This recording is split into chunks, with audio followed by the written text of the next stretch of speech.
இன்றைக்கு இடம்பெற்ற பேச்சுவார்த்தை என்பது மிகவும் ஆரோக்கியமான பேச்சுவார்த்தை. அப்போ அந்த ஆரோக்கியமான பேச்சுவார்த்தையினுடைய நோக்கமே வேறு எதுமல்ல. உண்மையிலேயே நாங்கள் அடிக்கடி சொல்லுகின்ற ஒரு விடயம் இருக்கின்றது, மக்களுடைய காணி மக்களுக்கே வழங்கப்பட வேண்டும் என்பதுதான் எங்களுடைய நோக்கம், குறிக்கோள்.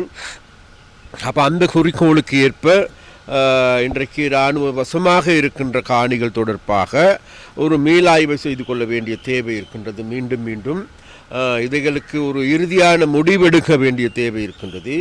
அப்போ அந்த முடிவினை எடுப்பதற்கான ஒரு கள ஆய்வும் அதே போன்று அது சம்பந்தமான ஒரு கருத்தாடலுமே இன்றைக்கு இடம்பெற்றது.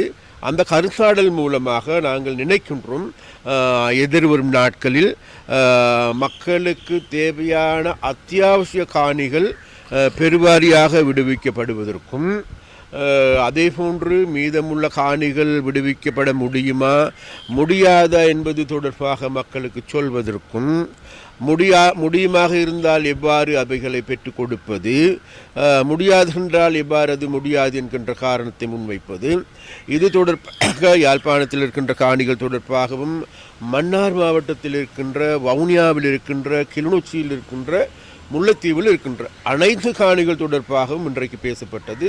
இந்த ஆய்வு அறிக்கை அனைத்தையும் நாங்கள் அறிக்கையாக தயாரித்து எதிர்வரும் நாட்களிலே பாதுகாப்பு அமைச்சிடம் ஒப்படைப்பதற்கும், அதே போன்று எங்களுடைய ஜனாதிபதியிடம் ஒப்படைப்பதற்கும், ஜனாதிபதி ஊடாக இதற்கு ஒரு இறுதியான முடிவினை எடுப்பதற்கான ஒரு உரையாடலே இன்றைக்கு இடம்பெற்றது.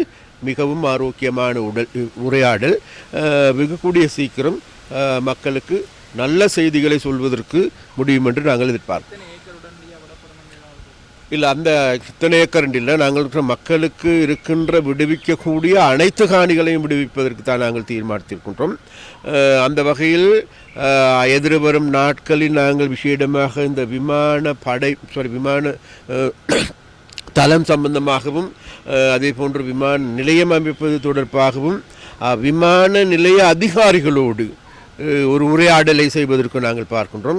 அதனூடாக அவர்களுக்கு எத்தனை ஏக்கர் நிலம் தேவைப்படுகின்றது, இப்போது இருக்கின்றது எப்படி, அதை விரிவாக்கம் செய்கின்ற பொழுது எவ்வாறு மேலதிகமாக தேவைப்படும், அவைகள் தொடர்பாகவும் நாங்கள் எதிர்காலங்களில் ஒரு உரையாடலை மேற்கொள்வதற்கும், அது மாத்திரமல்ல எங்களுடைய கல்வி அதிகாரிகளோடு தனியான உரையாடலை செய்வதற்கும் நாங்கள் முடிவெடுத்திருக்கின்றோம்.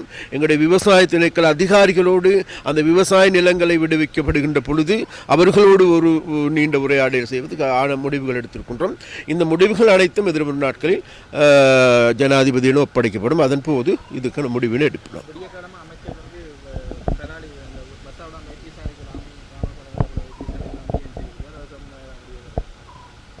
இல்லை, அது சம்பந்தமாக அவர் எல்லா இடமும் போனார், எல்லா இடம் பார்த்தார், எல்லா இடமும் ஒரு நேரடியாக கலை விஜயம் செய்து பார்ப்பதன் மூலமாக, அதாவது சொல்லுவாங்க தானே, கண்ணால் பார்ப்பதும் போய் காதால் கேட்பதும் போய், என்ன தீர விசாரிப்பதே மெய் என்ற வகையில் அவர் மெய்யான தகவல்களை திரட்டுவதற்காக சென்றிருக்கின்றார்.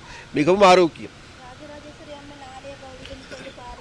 ராஜராஜேஸ்வரி அம்மன் ஆலயம் மாத்திரமல்ல, அனைத்து ஆலயங்களுக்கும் அவர்கள் செல்ல வேண்டும் என்கின்ற ஒரு முடிவோடு இருக்கின்றார்.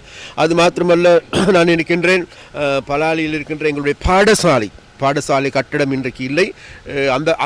அந்த காணியை விடுவிப்பதற்கும், பாடசாலையை மீள கட்டி கொடுப்பதற்கும், அதே போன்று நீங்கள் சொல்லுகின்ற அந்த ஆலயத்தை விடுவிப்பதற்கும், ஆலயத்தை புதிதாக நிர்மாணிக்கின்ற போது அதற்கு இராணுவம் கூட அதற்கு உதவி செய்வதாகவும் குறிப்பிட்டார். தையீட்டு சம்பந்தமாக எதுவும் பேசப்படவில்லை. அது தையீட்டு தனியான பிரச்சனை.